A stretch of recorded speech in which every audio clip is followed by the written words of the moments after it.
नमस्कार दर्शक बंधु जय जगन्नाथ। आज आपण मैंने सिंदूर अधिकार सीरियल देखा पाइबे कि मुक्ति समस्त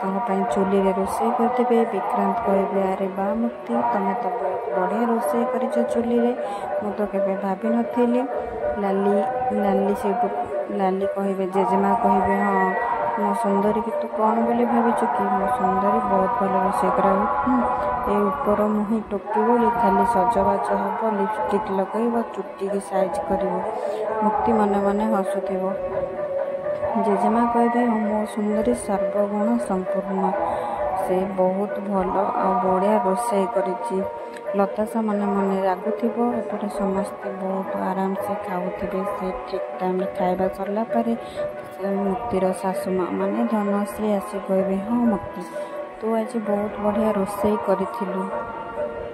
भल लगे तू रोषे करूँ आम घर चाकराणी भी बहुत भल रोषे कर बहुत भल रोषे कर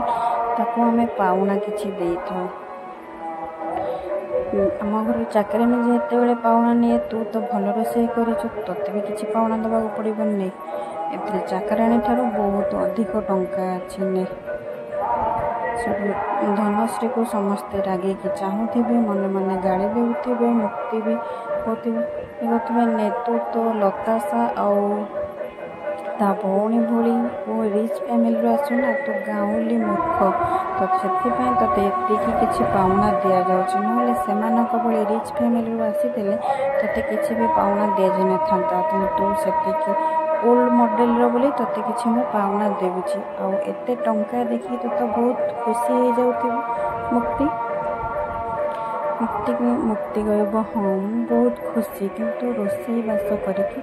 मु बहुत खुशी किंतु ए टंका पाई। अच्छा हो तुम जदि मत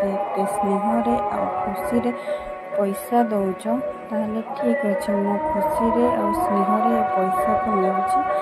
निश्चय तुम जब भल मन पैसा देते किसी गोटे भल कम पैसा को लगे सासू माँ।